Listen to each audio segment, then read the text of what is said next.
Have you ever been to a place that's so magical you feel as if you've walked into a storybook? That's how I felt on a chilly February morning when I visited the site of Bom Jesus do Monte, high above the city of Braga in the north of Portugal.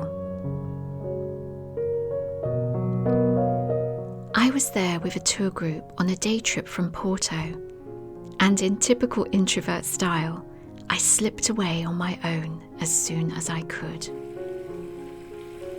I followed the zigzag steps down and listened to the sound of birdsong and running water as the sky gently brightened into mid-morning.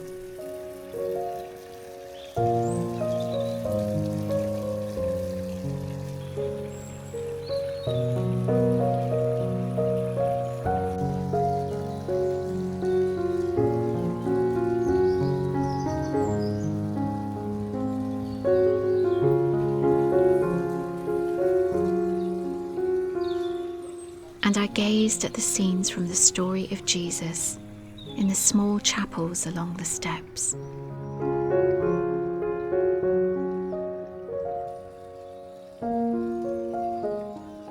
There are 573 steps here, and they seemed popular with local walkers and joggers.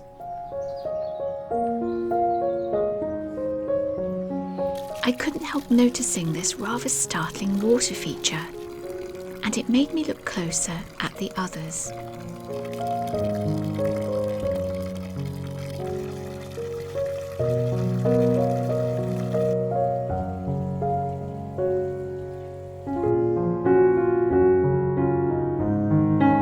The 18th century basilica was gilded and glorious and featured this wonderful wedding cake of saints and a beautiful Mary surrounded by white doves.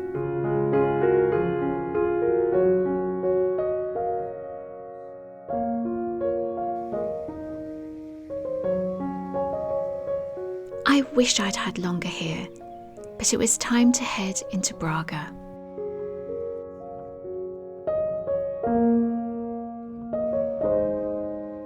Our guide told us a bit about the history of the families who had lived here and built this city, and I'm afraid I can't remember any of it. Does that make me a bad tourist? You see, I was the child in the school classroom, staring out of the window when I should have been listening to the teacher. And I've grown up into the tourist who doesn't always listen to what the guide is telling her. My mind always drifts in a new place, especially a new old place. It's the storyteller in me, wondering if I might set a scene here, or if a future character might walk down the streets or into the buildings that I now find myself in. And I'm so easily distracted by details, like stone faces, and angels wrenching souls from the flames of damnation. That we had a battle that will be crucial for the Portuguese independence. Sometimes I just want to give my mind time to drift, to live through the senses, to take in the colours, the textures, the feeling of a place. Because we're not always given that luxury in our day-to-day lives.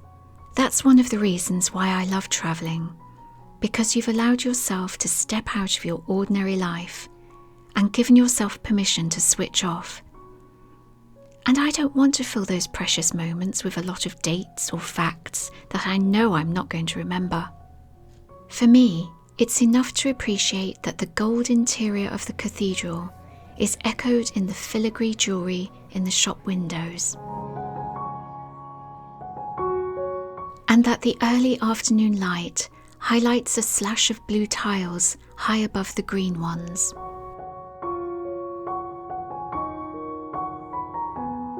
Our group arrived at Guimarães Castle in the afternoon.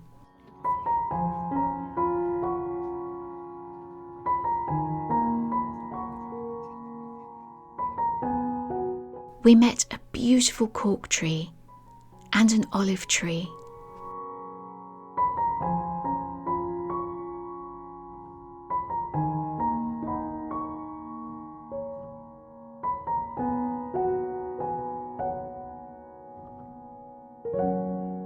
and we followed part of the Camino Way into town.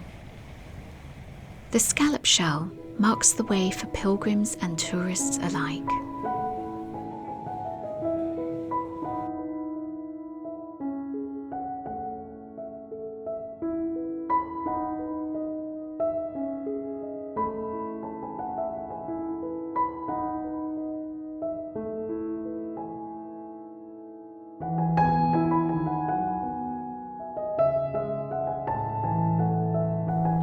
And then I walked into this place, the charming storybook centre of Guimarães, with its medieval buildings and colourful cafe tables and chairs.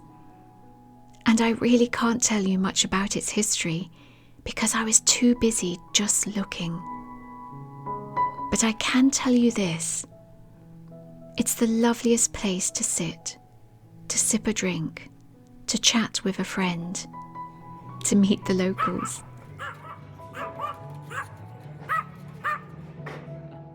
Or to simply just be.